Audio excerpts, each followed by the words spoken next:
మీతో ప్రారంభిస్తాను. నమస్తే, బ్రేక్ఫాస్ట్ న్యూస్ కి స్వాగతం. నిజంగా కలిసి వచ్చే కాలం ఉంటే నడిచి వచ్చే కొడుకు పుడతాడంటారు. ఒక రకంగా అన్ని శకునాలు చాలా బాగున్నాయి. వాళ్ళకి వలసలు మీ దగ్గరికే వస్తామంటున్నారు. అన్ని రకాల జోష్లు మీ దగ్గర ఉంది. సొంత పార్టీ మనుషులు, నాయకులు, సొంత చెల్లెలు కూడా అటు హ్యాండ్ ఇచ్చిన పరిస్థితి. విషెస్ కూడా ఆవిడ లోకేష్ గారికే చెప్పారు. ఇప్పుడు ఏకంగా గోదావరి జిల్లాల్లో, మీ జిల్లాల్లో అయితే అసలు మొత్తం సిట్టింగ్లు అందరూ మీ వైపే చూస్తున్నారంటున్నారు.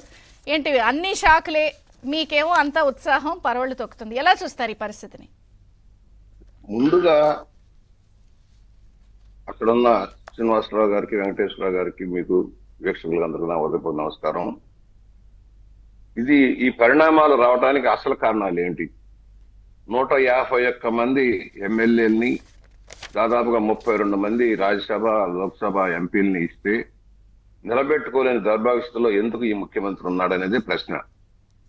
ఆయన వ్యవహార శైలి ఒక నియంత పోకడ, నియంత్రణతో పోకడ, ఎవరికి అందుబాటులో లేని విధానం. తాడేపల్లి ప్యాలెస్ కే పరిమితమై కేవలం జనాన్ని తోలుకు వచ్చి బలవంతం పెళ్లిలాగా మీటింగ్లు పెడితేనే గాని ఆ మీటింగ్ రాని పరిస్థితుల్లో ముఖ్యమంత్రి ఉన్నాడు. జనంలోకి వచ్చే పరిస్థితులు లేడు. దానికి కారణాలు ఏంటి? 4.5 సంవత్సరాలుగా పరిపాలన గాడి చెప్పింది. రాష్ట్రాన్ని చిన్నాభిన్నం చేశాడు. అన్ని వర్గాల ప్రజలు తీవ్ర అసంతృప్తికి లోనయ్యారు. అన్ని వర్గాల ప్రజలు కూడా తీవ్ర అసంతృప్తికి లోనవడానికి కారణం ఏంటి? సంక్షేమ ముసుగులో దోపిడీ జరిగింది. ఏ వర్గం కూడా సంతృప్తిగా లేరు. ఎన్నికల ముందు ప్రచారంలో ఆయన చేసిన అనేక ఆర్భాట ప్రకటనలన్నీ గుర్తు ప్రకటనలుగా మిగిలిపోయినాయి.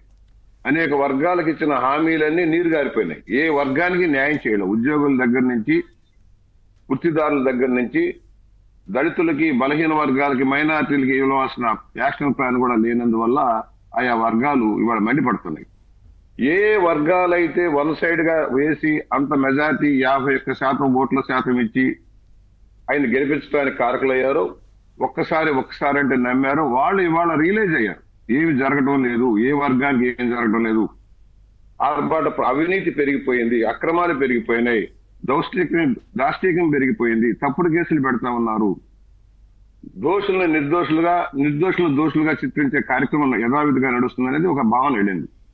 ఇవాళ మొన్న కూడా చెప్పానమ్మా, రేపు ఎలక్షన్ లో ఆంధ్రప్రదేశ్ కి ఈ పరిస్థితి రావడానికి కారణం ఏంటో అనాలిసిస్ చేసుకుని ఎవరైతే ఓటింగ్కి వెళ్ళని వర్గాలన్నీ కూడా ఓటింగ్కి వెళ్ళబోతున్నాయి.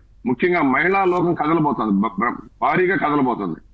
ఈ రాష్ట్రానికి పట్టిన గ్రహణాన్ని వదిలించాలి, తెలుగు జాతి మరలా ముందుకెళ్ళాలి, ఆంధ్రప్రదేశ్ అభివృద్ధిలో చెందాలంటే నిర్ణయం తీసుకునే ఆలోచనలోకి వచ్చారు. మోర్ దాన్ 80% పోల్ కాబోతుంది. మర్చిపోబాకండి, పోలింగ్ స్టేషన్ నిండిపోతాయి జనంతో. ఈ ప్రభుత్వాన్ని సాగనంపాలని జగన్మోహన్ రెడ్డికి సరైన గుణపాఠం చెప్పాలన్న ఆలోచనలో ఉన్నారు. మేము చూస్తా ఉన్నాం. ఇవాళ ఒక్కొక్క వర్గం ఆందోళన చేస్తా ఉంది. ఒక్కొక్క వర్గం, ఉదాహరణకి అంగన్వాడీ వర్కర్స్ కి, హెల్పర్స్ కి ఏదో చేస్తానని చెప్పి ముంచేశాడు. ఉద్యోగులకి సిపిఎస్ విధానాన్ని పునరుద్ధరిస్తానని చెప్పి వాళ్ళని దగా చేశాడు. ఎవరైతే అసంఘటిత కార్మికులందరూ కూడా న్యాయం చేస్తాను, రెగ్యులరైజ్ చేస్తాను, వాళ్ళకి అన్యాయం చేశాడు.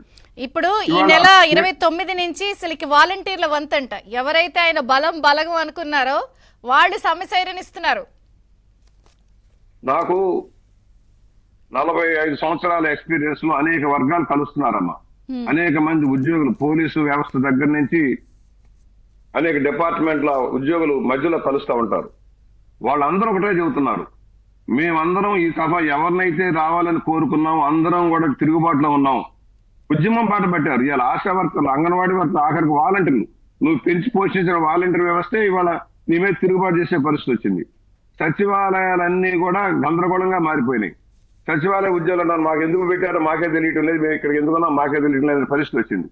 ద్వంద్వ ప్రమాణాలు, స్థానిక సంస్థలు నిర్వీర్యం చేస్తే ఆయన పార్టీ జడ్పీటీసీలు, ఎంపీపీలు, సర్పంచులు అందరూ తిరుగుబాటులో ఉన్నారు. వాళ్ళకి అన్యాయం జరిగిపోయింది. స్థానిక సంస్థలు నిర్వీర్యం చేశాడనే భావన ఉన్నారు. ఇవాళ ఒక్కొక్కటి మీరు అన్నట్టుగా ఒక్కొక్కటి కూడా యాడ్ అయిపోయి ఒక ఉద్యమం బాట పట్టింది రాష్ట్రం. కానీ ఇక్కడ ఒక పాయింట్, ఇన్ని వర్గాల అసంతృప్తి, సొంత జనం అసంతృప్తి, సొంత నాయకులు ద్వితీయ శ్రేణి అసంతృప్తి అన్నప్పుడు, ఎన్నికల్లో ఈసారి అధికారం చేతులు మారుతుంది అని చర్చ వచ్చినప్పుడు అందరూ మీ వైపే చూస్తారు కదా, టీడీపీ, జనసేన. అంతమందిని మీరు అకామిడేట్ చేయగలరా? ఒక్కటే అంటున్నాను, బావిలోకి నీరు చేరితే కప్పలు చేస్తాయి. ఉమ్, అన్ని రకాల కప్పలు చేస్తాయి, మర్చిపోబాకండి. చాలా జాగ్రత్త ఉండాలి. పార్టీలకు మా పార్టీ విషయంలో కానీ ఏ పార్టీ, జనసేన విషయంలో ఒకటే చెబుతా, ఇవాళ అధికారంలోకి వస్తున్నామని ప్రయాణం మొదలయ్యింది.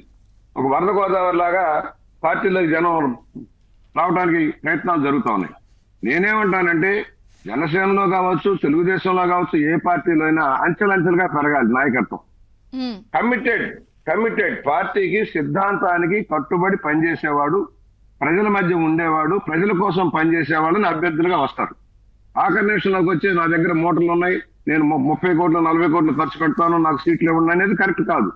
అందువల్ల రేపు చంద్రబాబు గారైనా లేక పవన్ కళ్యాణ్ గారైనా ఆ విధానంలో వెళ్తారు. బలాబలాలను బట్టి ఎక్కడెక్కడ సీట్లు అంటే నేను అనేది నిర్దేశించుకొని అదే 151 మందిలో వాళ్ళలో ఒక 20-30 మంది నోరు చేసుకున్నా లేకపోతే ఉన్నా, ఇప్పుడు 90 మందికి చీటీలు చింపేసి వాళ్ళకి ఇవ్వు అంటున్నప్పుడు ఆ 90 మంది మీ సైడే చూస్తారు కదా. ఒకటి అకామిడేట్ చేయాలి అన్నది ఒక సమస్య, పచ్చ జెండా ఊపితే ఇక్కడ ఉన్న వాళ్ళ పరిస్థితి ఏంటి అనేది లోకలోకలు ఉంటాయి. ఇవన్నీ బ్యాలెన్స్ చేసుకోవాలి కదా. 100% అమ్మా. ఎక్కడైతే బలహీనమైన అభ్యర్థులు ఉన్నారో తెలుగుదేశంలో రెగ్యులర్ కంటిన్యూగా ఓడిపోయే సీట్లు గాని, అక్కడ బలాన్ని పెంచుకునే అభ్యర్థుల దగ్గర మనం ఆలోచించవచ్చు. కానీ బలంగా ఉండి, నాయకత్వం ఉండి, కార్యకర్తల బలం ఉండి పనిచేసే వాళ్ళు, వివిధ సామాజిక వర్గాల వాళ్ళు ఉన్న వాళ్ళని మనం బ్యాలెన్స్ చేసుకోవాల్సిన అవసరం ఉంటుంది. అందువల్ల వచ్చిన వాళ్ళందరినీ రెండు గేట్లు జరగడం వేరు, పార్టీలో పనిచేయడం వేరు. పార్టీలో పని చేయకుండా నాకు ముందు సీట్ వేయండి, పెద్దపీట వేయండి అంటే అది కరెక్ట్ కాదు. ఏ పార్టీలోనైనా ఇప్పుడు అర్ధంతరంగా వచ్చిన వాళ్ళని వేస్తే ఏం జరుగుతుందో మనం చూసాం, గత చరిత్ర చూసాం. ఈ దఫా అలాంటి లోటుపాట్లు జరుగుతాయి నేను అనుకోవడంలో. వస్తున్నారు, మాతో చాలా మంది మాట్లాడుతూ ఉన్నారు. మా జిల్లాల్లో కూడా పొరపాట్లు అయిపోయినాయి, మా బతుకులు అనవసరంగా ఛిద్రం చేశాడు, మా జీవితాలు